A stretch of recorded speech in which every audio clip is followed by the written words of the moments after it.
से आंखों से तो लग रहा है, इसलिए आंखों से पतन होता है। वो स्टेज नहीं बन सकती जिसे कहा जाता है दृष्टि से सृष्टि का उद्धार होना। भी नंबर 1 में जाती है, नारी से लक्ष्मी बनती है। नंबर 1 कहाँ हुआ? चंद्रवंश को नंबर 1 कहेंगे? नारी से लक्ष्मी बनने का जो बात, नारी से लक्ष्मी बनना, नारी रूप में भगवान आता है या नर रूप में भगवान आता है? रूप में आता है, मगर तो भगवान अव्वल नंबर है या नारी अव्वल नंबर है? अव्वल नंबर कौन सा रूप है? जो रुद्रमाला के मणके हैं वो सब नर रूप हैं। उन सब में भगवान शिव साकार रूपधारी के द्वारा प्रवेश करते हैं, इसलिए रुद्रमाला के मणके कहे जाते हैं। रुद्र कहा जाता है ये शंकर को, शिव को रुद्र नहीं कहा जाता। मेरा नाम शिव ही है, वो नाम कभी बदलता नहीं। जब शरीर बदलते हैं तो नाम बदल जाता है। तो शिव जब रौद्र रूप धारण करता है मुकर्रर रथ के द्वारा, तो वो ही रुद्र कहा जाता है। उस रुद्र के द्वारा यज्ञ के आदि में भी रौद्र रूप धारण किया गया था और अंत में भी रौद्र रूप धारण करता है। तो रुद्रमाला के मणके वो सब पुरुष ही होते हैं।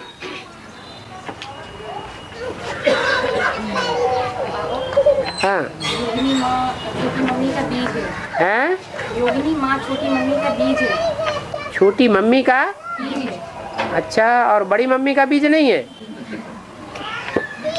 अच्छा हाँ बोलो। तो वो 84 जन्म एक के साथ रहती है छोटी मम्मी, तो जो योगिनी माँ है उसकी भी ऐसी 84 जन्म एक के साथ ही जोड़ी। छोटी माँ जो है वो जन्म जन्मांतर पति पत्नी के रूप में एक आत्मा के साथ संबंध निभाने वाली बनती है या अनेकों के साथ संबंध निभाने वाली बनती है? तो अव्यभिचारी संबंध हुआ या व्यभिचारी संबंध हुआ है? अनेक जन्मों का अव्यभिचारी संबंध हो गया, क्योंकि वो रानी का पार्ट है। भारत की जो रानियां हैं उन्होंने पवित्रता को ज्यादा धारण किया या राजाओं ने पवित्रता को ज्यादा धारण किया है? रानियों ने पवित्रता को ज्यादा धारण किया और राजाओं ने डब्बा गोल किया। उन राजाओं के बीच में चाहे जगदम्बा हो और चाहे योगिनी हो, वो दुर्योधन दुशासनों की लिस्ट में कही जाएगी या नहीं कही जाएगी? क्योंकि राजाओं का पार्ट बजाया, रानियों का अधीन रहने का पार्ट नहीं बजाया। ज्यादा गड़बड़ नहीं करो।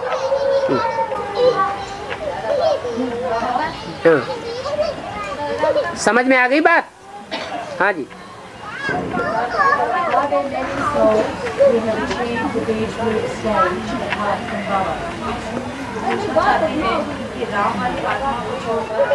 हैं?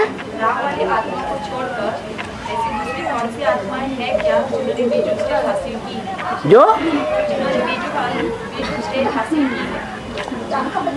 राम वाली आत्मा के साथ साथ रुद्रमाला के जो भी 108 मणके वो सारे ही बीज रूप स्टेज को धारण करने वाले नंबरवार 108 ही नहीं, जो भी 4.5 लाख जन्म देने वाले माता पिता के रूप में पार्ट बजाने वाली आत्माएं हैं नई सृष्टि में, वो सब बीज रूप स्टेज धारण करने वाली है। एडवांस पार्टी में कोई आत्मा ऐसी आ ही नहीं सकती जो 1 सेकंड के लिए बीज रूप स्टेज की धारण करने की प्रैक्टिस वाली न हो। इसलिए मुरली में बोला है, आत्मा रूपी सुई की सारी कट उतरने पर तुम बच्चे डायरेक्ट बाप से सीखोगे। अर्थात जिनके आत्मा की देवहान की कट नहीं उतरती है, देवहान भरा रहता है, बिंदी आदि नहीं आती, उन आत्माओं को रुद्रमाला का मणका नहीं कह सकते। वो बेसिक नॉलेज वाले हो सकते हैं, एडवांस नॉलेज वाले नहीं कहे जा सकते।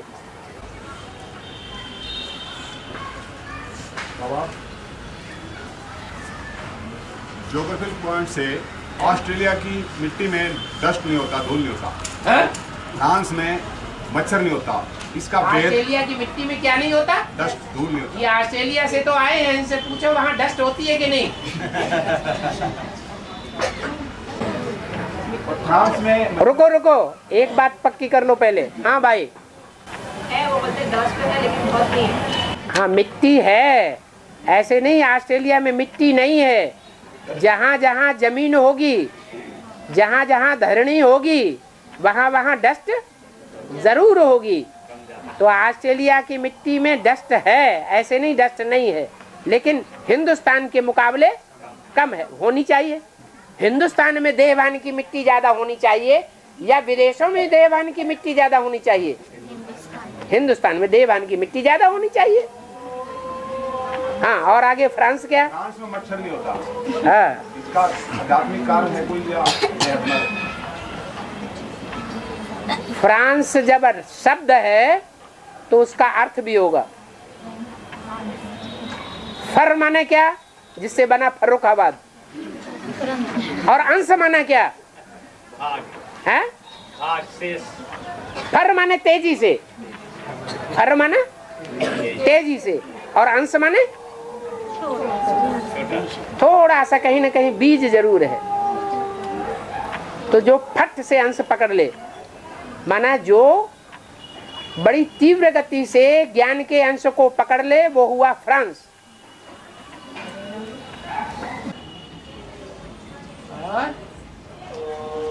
बाबा हाँ जी, बड़गोन साधु गुड़गोन देवरी से लगी गड़बड़ गड़बड़ क्या हुआ?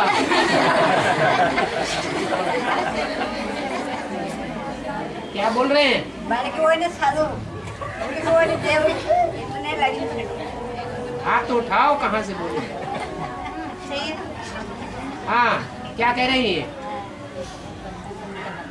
ये भी एक भाषा है, पंजाबी भाषा है। हाँ जी।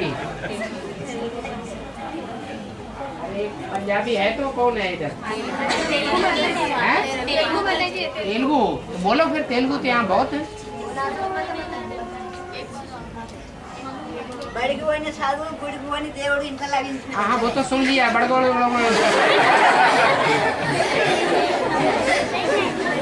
इन्होंने क्या बोला? बाबा इतने बाबा इनका लगी कोई तेलुगु वाला है नहीं? क्या बोला? आपकी भाषा नहीं से हिंदी में बोलो, क्या कहना चाहते हैं? अच्छा छोड़ो, आगे चलो। हाँ है? जैसा जैसा चरित्र बजाएंगे संगम में वैसा वैसा चित्र बनेगा। यहाँ ब्राह्मणों की संगम की दुनिया में जैसे जैसे चरित्र करेंगे, जैसा जैसा चित्र बनेगा, यहाँ के चरित्र के आधार पर भक्ति मार्ग में चित्र बनेंगे। द्वापर के अंत में जिन देवताओं ने पूंछड़ी का पाठ बजाया, देह अभिमान की पूंछड़ी सबसे लंबी हो गई, लंबी होना शुरू हो गई। तो ये पाठ वास्तव में कहाँ बजा? संगम युग की शूटिंग में। जब द्वापर युग की शूटिंग की शुरुआत होती है तो लंबी पूंछड़ी वाले का पाठ चलना शुरू हो जाता है। ऐसे ही गणेश को हनुमान की सूंड दिखाते हैं द्वापर युग के आदि से, वो द्वापर के अंत में।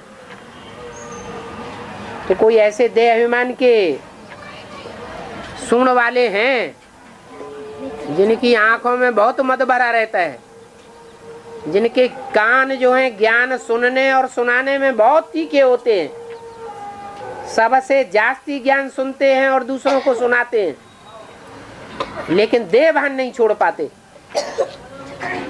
देहभान ऐसे ही भरा रहता है जैसे हाथी की रग रग में देहभान भरा रहता है, मारे देहभान के यूं हलता रहेगा। दिमाग का बहुत चौड़ा होता है, जैसे रावण दिमाग का बहुत प्रतिभाशाली था, ऐसे ही बुद्धि के बहुत प्रतिभाशाली होते हैं, लेकिन देहभान खलास नहीं हो पाता। तो उनका चित्र बनाई दिया है गणेश का। उनमें काम विकार की पूछ नहीं होती है जो कमर में दिखाई जाती है, लेकिन देह भान जरूर भरा हुआ है। और बाबा सेवक राम के जो पुराने शरीर को वहाँ पर जो दफना दिया गया था, या जो लाश के संदूक में जो पुराना जो स्ट्रेचर था, तो उसको खोलने वाले कोई लोग निकाल रहे होंगे, उसके बारे में क्या पता लगेगा, कैसे लगेगा? अब कोई चीज लोहे के बक्स में बंद करके जमीन में गाड़ ही गई है, तो गाड़ने का संकल्प क्या था? उसका संकल्प गाड़ने वालों का यही था कि जब टाइम आएगा तो ये बक्स बाहर आ जाएगा।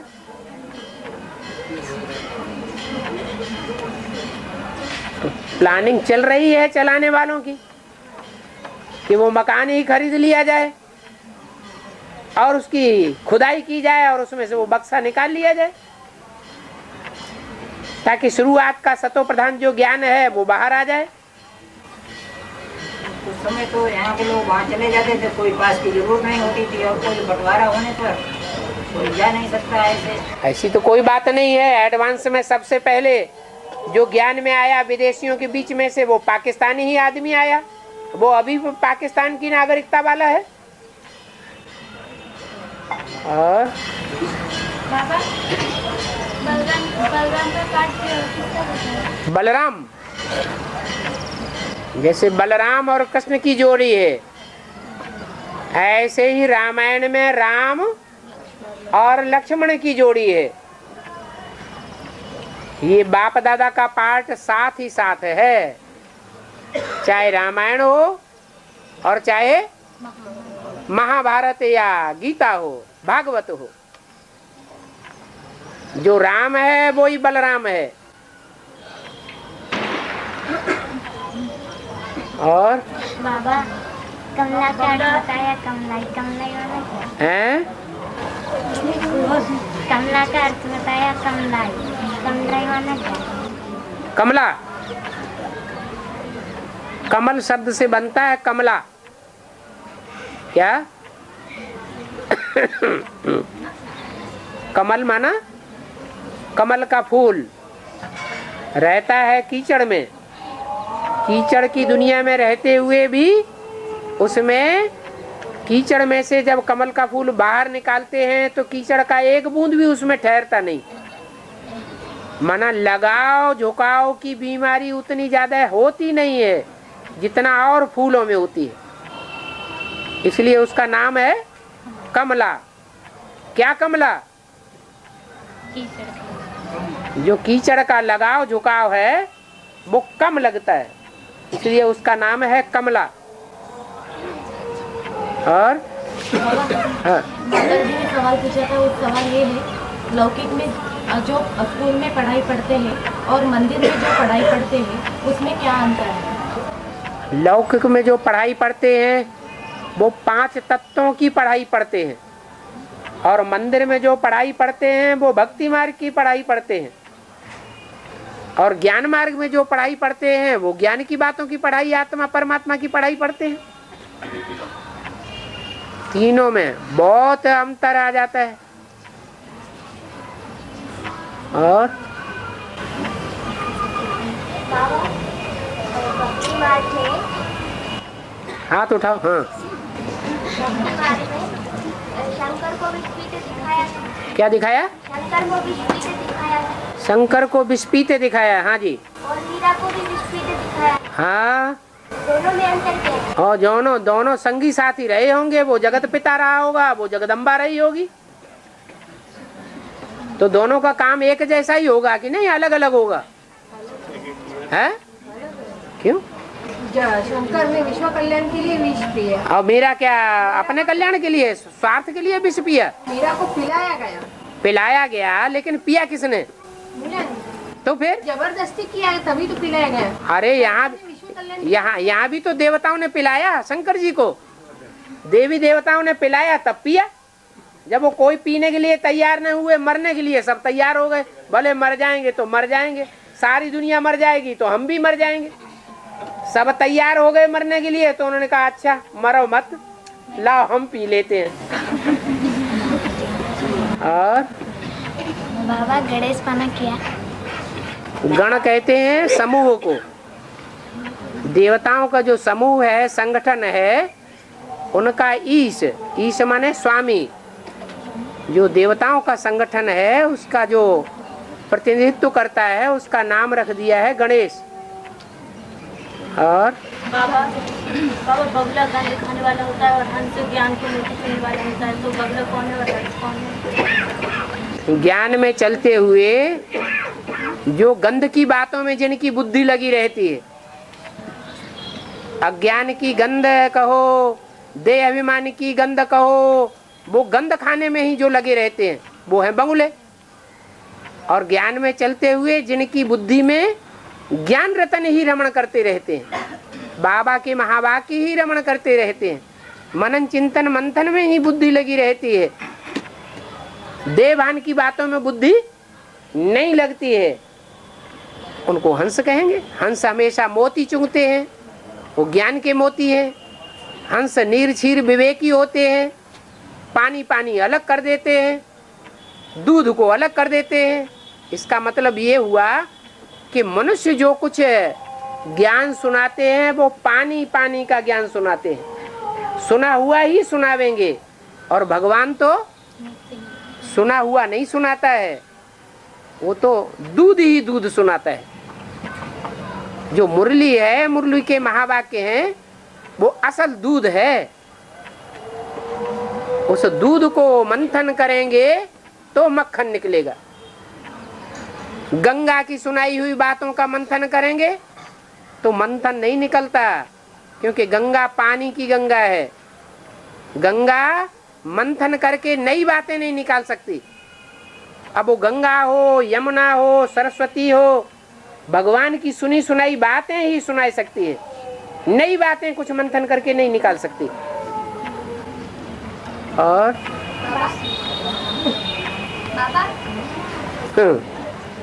बोलो बोलो, कोई भी बोलो। 1946-47 में ब्रह्मा में शिव की प्रतिष्ठा हुई। 47 में 46-47 में ब्रह्मा में शिव की प्रतिष्ठा होती है। हाँ, तो तभी 1946-47 में, मतलब 47 में ही भारत को स्वतंत्रता मिलती है। हैं? स्वतंत्रता मिलती है अंग्रेजों से। हाँ जी। तो बाबा दोनों का कुछ कनेक्शन है क्या? ब्रह्मा के द्वारा जो ज्ञान सुनाया गया, ज्ञान सुनाने की शुरुआत हुई, उस समय झूठा स्वर्ग स्थापन हुआ या डुप्लीकेट स्वर्ग स्थापन हुआ? कराची में कौन सा स्वर्ग स्थापन हुआ? डुप्लीकेट स्वर्ग स्थापन हुआ। ऐसे ही महात्मा गांधी के समय में सन 47 में जो स्वतंत्रता संग्राम का रिजल्ट निकला, वो सच्ची स्वतंत्रता मिली या वास्तव में परतंत्रता मिली? झूठी स्वतंत्रता मिली, झूठी स्वतंत्रता मिली। वो कहते थे स्वर्ग लाएंगे, स्वर्ग लाएंगे, लेकिन जो स्वर्ग लाने वाला है वो खुद ही मर गया, माने देवभान में आ गया। और हैं? हैं? क्या? चूहे बिल्ली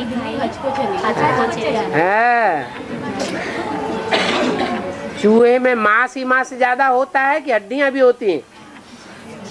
हैं? हड्डी तो बस वही टांगे दिखाई पड़ती हैं, वही हड्डी है, पूंछ हड्डी है थोड़ी सी, और बाकी सारा मांस ही मांस, देह अभिमान का मांस ही मांस भरा रहता है। मांस कहते हैं जो देह को याद करते हैं। क्या एक की देह को याद नहीं करे? बिल्ली कितने की देह को याद करे? एक चूहे से पेट नहीं भरता, कम से कम 150 चूहे रोज चाहिए। तो कहावत बन गई है 900 चूहे खाए फिर बिल्ली हज को चली, माने भगवान की प्राप्ति के लिए निकली। इसलिए माया बिल्ली कहा जाता है। क्या? माया मौसी कहा जाता है। भगवान की प्राप्ति करने वाली नहीं होती है वो। न स्वयं भगवान की प्राप्ति करती है न दूसरों को कराने देती है। और इसमें एक प्रश्न और पैदा हो गया है बिल्ली ने शेर को सारे दांव सिखाए। हाँ शेर की भी मौसी है बिल्ली, लेकिन एक दांव नहीं सिखाया। हाँ तो शेर ने जब उसको देखा कि मैं परफेक्ट हो गया तो जब झपट्टा मारने लगा तो बिल्ली पेड़ पे चढ़ गई। चढ़ गई। तो शेर ने कहा मौसी ये दांव तो नहीं सिखाया। है उसने कहा यही तो मेरा आखिरी हथियार है, ये मैं किसी को नहीं सिखाती, तुम मेरी प्रजाति के नहीं हो। इसका क्या? तो वास्तव में शेर का पार्ट बजाने वाली आत्मा कौन है संसार रूपी जंगल में? राम वाली आत्मा। जो राम वाली आत्मा है, जब इस सृष्टि की आखिरी घड़ी आती है, कब? 2036 में, तो उस समय राम वाली आत्मा जो है वो आखिरी चोटी पर चढ़ करके पार्ट नहीं बजा पाती, उसे नीचे आना है। नीचे आकर के देवान में पार्ट बजाएगी, तब सारी सृष्टि का विनाश करेगी। जैसे एकलव्य के लिए दिखाते हैं, एकलव्य किसको लव करता था? एक को लव करता था, लेकिन गुरु ने क्या किया फिर? है उसका देह अभिमान, वो आत्मा रूपी अंगूठा ही काट दिया। प्रभुता पाहि काहि मदनाहि। राम वाली आत्मा भी जब विश्व का मालिक बन जाती है तो अंत में देवान का जो देह वो आत्मा का आत्मिक स्थिति का जो अंगूठा है वो कट जाता है, और कट जाने के कारण वो अति देहवान में आने के कारण सारे विश्व का विनाश करने की निमित्त बन जाती है, बना उस समय नीचे आ जाती है। और बिल्ली कहो चाहे कुत्ता कहो, वो तो स्वर्ग में जाता है। बाबा लेकिन बिल्ली कौन हुआ हैं?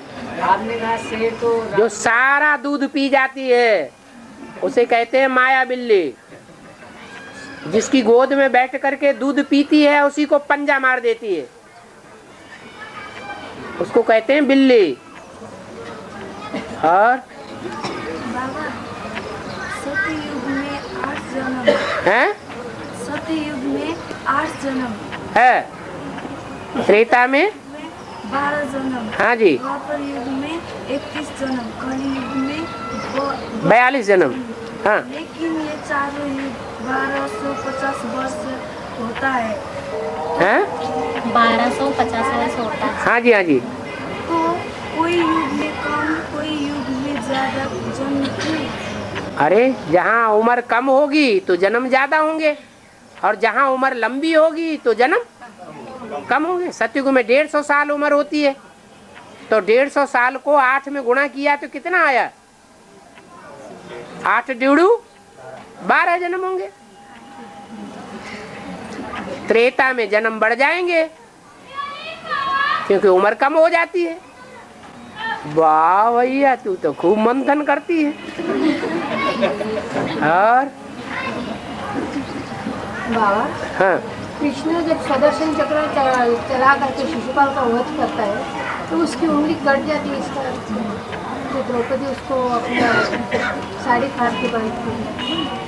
शिशुपाल जो है वो भी एक प्रकार से कोई कम महत्वपूर्ण पावरफुल पार्ट नहीं है, वो कम महत्वपूर्ण पार्ट नहीं है। जैसे कृष्ण के लिए कहते हैं विष्णु चतुर्भुज का अवतार है, ऐसे ही जो शिशुपाल पैदा होता है वो भी 4 भुजाधारी पैदा होता है, तीसरा नेत्र वाला पैदा होता है। लेकिन उसका हिसाब किताब ये बना हुआ है कि वो कृष्ण के द्वारा ही मारा जाता है। माना उसके देह अभिमान का काट सिर्फ कृष्ण के सुदर्शन चक्र में ही है, और कोई दूसरा उसे नहीं काट सकता। मगर कृष्ण की उंगली तब कट जाती है ना। हाँ, तो ज्यादा पावरफुल है तो थोड़ा तो 2 मुक्केबाज हों आपस में लड़े तो एक ही मुक्केबाज मारता रहेगा तो दूसरा भी कभी एक आध मार देगा, है? दूसरा भी मारेगा। हाँ जी, जो दुश्मन दुश्मनी की तरह याद करेगा तो बाबा उनको कैसे याद करेगा? दुश्मन दुश्मन की तरफ याद करेगा दुश्मन तो बाबा कैसे याद करेंगे वो जो दुश्मन बन के याद करेगा, बाबा उसको दोस्त के रूप में याद करेगा। और बाबा का तो इस दुनिया में कोई दुश्मन है ही नहीं कि कोई है? बाबा का तो कोई भी दुश्मन नहीं। 500-700 करोड़ सब बाबा के बच्चे हैं, दुश्मन काहे के? और बाबा कहा ही जाता है निराकार साकार के मेल को। और हमारे आलाउद्दीन की कहानी चलती है कि वो जब लड़के थे तो मार मार के उनको नीचे लाश में नीचे छपा देते, तब वो मर गए थे तो वो काली मंदिर में पूजा करने जाते थे। तो पूजा करते करते वो भी खत्म हो गया, समय बीत गया, लेकिन वहाँ के लोग जो है आज भी बोलते हैं कि आलाउद्दीन सबसे पहले उस मंदिर में पूजा करके चले जाते हैं। तो और भी कई मंदिर हैं यहाँ पे, केला माता है, जागरण वाले, लेकिन कुछ मंदिर ऐसे हैं जहाँ पे लोग कहते हैं कि उनकी जो पूजा करने वाले थे वो आज भी पूजा करने के लिए आते हैं। तो ये सही है कि कहीं कहीं बातें हैं ये? अरे आलाउदर कोई दूसरी कथा का थोड़े ही है, कथा कहानी थोड़े ही है। हिस्ट्री में आलाउदर की कोई हिस्ट्री नहीं मिल रही है। जैसे जैसे पुराणों की जो पुराण पंथी है वो हिस्ट्री में नहीं मिल रही है। हिस्ट्री माने जिसका प्रूफ मिलता हो। इससे साबित होता है कि आला उदल कोई दूसरे नहीं हुए थे।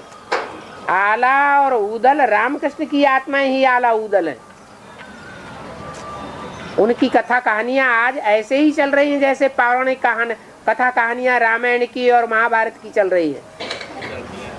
मरते हुए नहीं दिखाया है, उनको मरते हुए नहीं दिखाया। हाँ, तो रामकृष्ण की आत्माएं क्या मरने वाली हैं? वो तो शंकर जी का पार्ट है। शंकर जी को मरा हुआ दिखाते हैं क्या?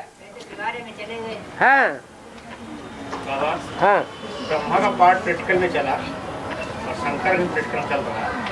इसलिए जो मूर्ति विष्णु उसका प्रैक्टिकल शरीर उसी पार्ट का चलेगा। ब्रह्मा की 5 मूर्तियां हैं, 5 मुख दिखाए जाते हैं। उन 5 मुखों में संस्कार परिवर्तन की शक्ति कोई मुख में ज्यादा होगी या नहीं होगी? कि 5 बराबर होंगे? एक मुख में संस्कार परिवर्तन की शक्ति ज्यादा है। वो कौन सा मुख है जो प्रैक्टिकल में संस्कार परिवर्तन का पार्ट बजाता है? वैष्णवी शक्ति। हाँ जी। बाबा मंदिरों में गुम्बद का क्या महत्व है? गुम्बद का आकार ऐसे बना दिया है जैसे परमधाम, इसलिए वो गुम्बद दिखाते हैं। और बाबा श्री कृष्ण का पाँव टेढ़ा क्यों दिखाया गया है? सत्युग में श्री कृष्ण का पाँव टेढ़ा क्यों दिखाया गया है? हाँ, बैकुंठ में जो कृष्ण को दिखाते हैं वो टेढ़े पांव करके दिखाते हैं। वो वास्तव में उस बैकुंठ की बात नहीं है जो सत्युग त्रेता में कोई बैकुंठ ऐसा रहा हो। ये तो वास्तव में संगम युग की पार्ट की बात है। जो मोर का पार्ट है वो ही कृष्ण का पार्ट है। मोर की पूंछ, मोर का शरीर, मोर का मुख, आंखें, सब कुछ अच्छा है, लेकिन जब वो अपने पैरों की तरफ देखता है तो रोता है। तो पांव उसके अच्छे नहीं होते, माने उसकी चाल अड़भंगी होती है।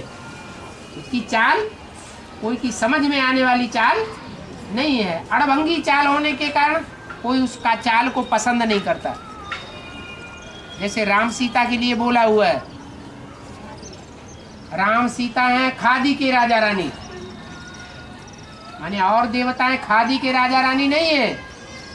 राम सीता वाली आत्माएं जो संगम युग में पार्ट बजाती हैं, वो पार्ट किसी को समझ में नहीं आता, महाकाल और महाकाली का। इसलिए सबको दुखदाई हो जाते हैं,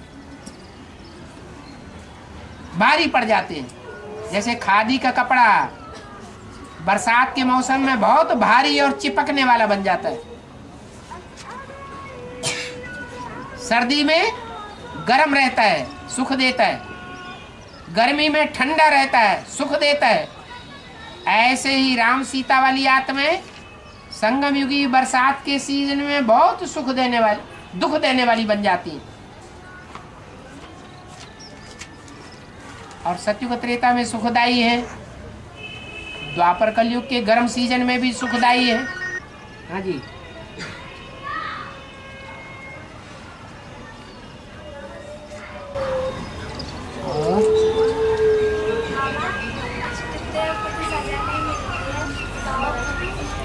अष्टदेवों को तो धर्मराज की सजा नहीं मिलती है, लेकिन भगवान बोले कि जो नए दुनिया के संगठन में जाते हैं तो वो सजा नहीं खाते हैं, कैसे उनको धर्मराज की सजा नहीं मिलती।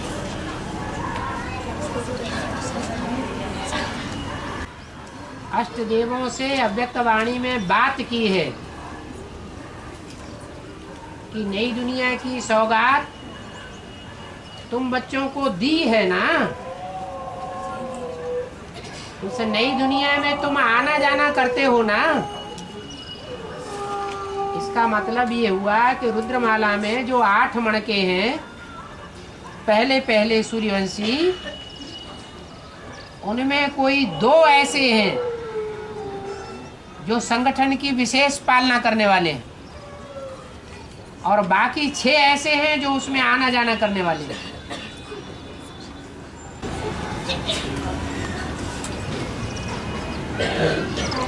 हाँ।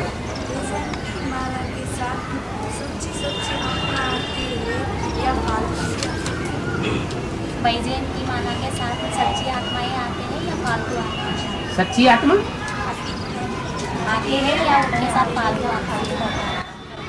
वैजयंती माला का जो मुखिया है उसी की सत्यनारायण की कथा नहीं गाई जाती, तो उनके फॉलोअर्स कैसे सच्चे बन जाएंगे? बन जाएंगे ये। और कई बच्चों को जल्दी मिल जाते हैं, बच्चे करते हैं सितारा, अपने बच्चों को जैसे मिलते हैं। कई बच्चों को पापा पट्टी बड़ी जल्दी मिल जाते हैं, हाँ। मिलने में देर। अपने पूर्वजन्म के हिसाब किताब है, तो ज्यादा नजदीक रहे हैं, ज्यादा प्यार लिया है, दिया है, ज्यादा अच्छा वफादारी, फरमानबरदारी, ईमानदारी का पार्ट बजाया है, तो जल्दी मिल जाते हैं। तो इंतजार ज्यादा करना पड़ता है। और बनी बनाई बन रही अब कुछ बननी ना है। पूर्व जन्मों में जैसा जैसा जो पार्ट बजाया है वैसी प्राप्ति के अधिकारी बन जाते हैं। और बाबा एक तरफ कहा गया है कि फादर शोज सन, सन शोज फादर, और एक तरफ कहा है कि भगवान छुपा रुस्तम है, उसके बच्चे भी छुपे रुस्तम है। हाँ जी। तो ये जब वो सारा भेद खोलेंगे तो ये राष्ट्रीय लेवल पर, जैसे एक CID पुलिस का आदमी अपने आप को शो करेगा तो वो आगे अपना कार्य नहीं कर सकेगा, तो सरकार की सहमति से ये राज खुलेगा क्या? एकदम प्रत्यक्षता कैसे होगी ज्ञान की भगवान की? मुरली ने ये बोला है तुम बच्चे केस को ऊंचे से ऊंचे कोर्ट में ले जाएंगे, बोला है कि नहीं? तो जब सुप्रीम कोर्ट में केस जाएगा, सत्य क्या है, असत्य क्या है, ज्ञान क्या है, अज्ञान क्या है, दुनिया के रहस्य खुलेंगे या नहीं खुलेंगे? अखबार वाले सुप्रीम कोर्ट की बातों को चारों तरफ उड़ावेंगे या नहीं उड़ावेंगे? उड़ाएंगे। नहीं उड़ाएंगे? उड़ाएंगे तो आवाज निकलेगी। एक पार्टी चारों तरफ दुनिया में फैली हुई है और एक पार्टी के लोग मुट्ठ भर हैं, 5 पांडव हैं, तो रिवॉल्यूशन संसार में फैलेगा या नहीं फैलेगा? फैलेगा।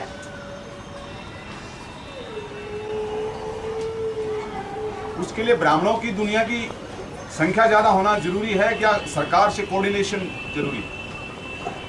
पांडवों की संख्या ज्यादा होना जरूरी है या पांडवों की 5 उंगलियों का संगठन मजबूत होना जरूरी है? संगठन मजबूत होना। युधिष्ठिर जैसा फैसला दे दे वैसे ही फैसले को मानने के लिए 5 उंगली सन्नद्ध हो जाए, भले द्रौपदी को भी दांव में लगा दे तो भी संगठन को सहयोग देने वाले हो, जानते हैं ये गलत काम है, फिर भी संगठन को मजबूत करें।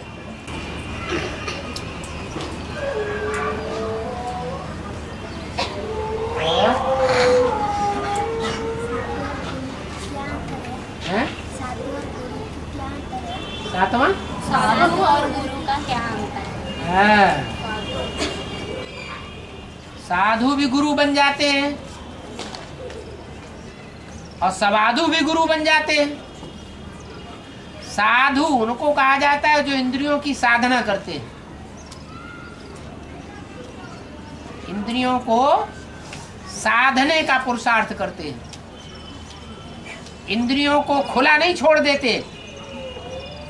लो खूब खाओ पियो, खूब मौज करो, मस्ती मारो, नहीं, उनको कंट्रोल करते हैं। उनको कहा जाता है साधु। उन साधुओं में कोई गुरु भी बन के बैठते हैं, परंतु सच्ची इंद्रियों की साधना करने वाला इस दुनिया का कोई मनुष्य गुरु नहीं हो सकता। सच्ची इंद्रियों की साधना करने वाला तो एक परमपिता परमात्मा ही है।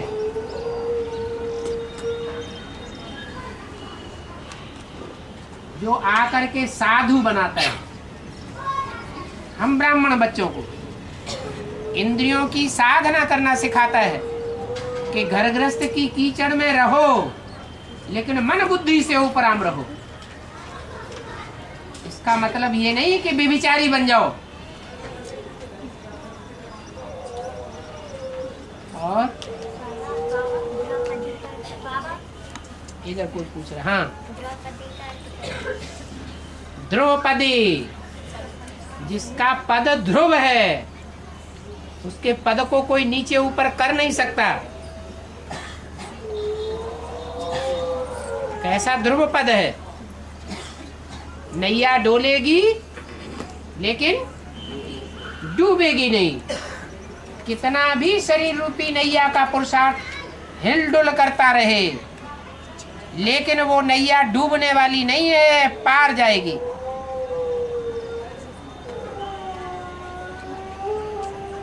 इसलिए ध्रुवपदी नाम पड़ा है।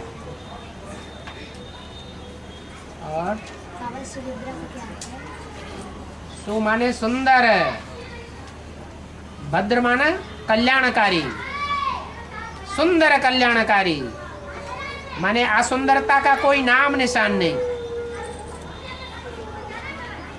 आदि से अंत तक निभाने वाली को सुभद्रा कहा जाता है।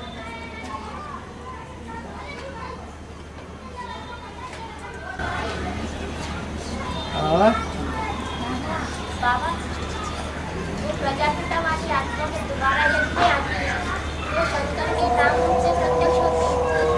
तो शंकर के पास में मंडलपुरी का, प्रजापिता के पास तो मंडलपुरी होते हैं।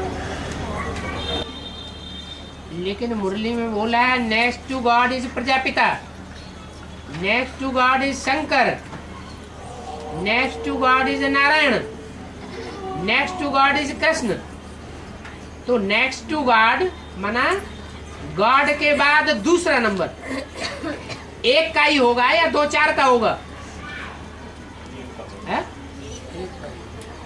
गॉड के बाद अगला नंबर किसका? एक का होगा या दो चार का होगा? एक का ही होगा। इसका मतलब जो शंकर है वही आत्मा कोई टाइम पर प्रजापिता का भी पार्ट बजाती है, लेकिन प्रजापिता को शंकर नहीं कहेंगे। प्रजापिता है पतित तन का पार्ट और शंकर है पावन का पार्ट। शंकर है फरिश्ताओं में सबसे ऊंचा फरिश्ता, फर्श की दुनिया से जैसे कोई रिश्ता ही नहीं। मनन चिंतन मंथन की स्टेज में रहने वाले को शंकर कहा जाता है। और प्रजापिता पतित है या पावन है? प्रजापिता को पतितों का बाप कहेंगे या पावन का बाप कहेंगे सिर्फ, या पतित और पावन दोनों का बाप कहेंगे? प्रजापिता कहाँ होता है? सतयुग में होता है, त्रेता में होता है, द्वापर में होता है या कलयुग के अंत में होता है?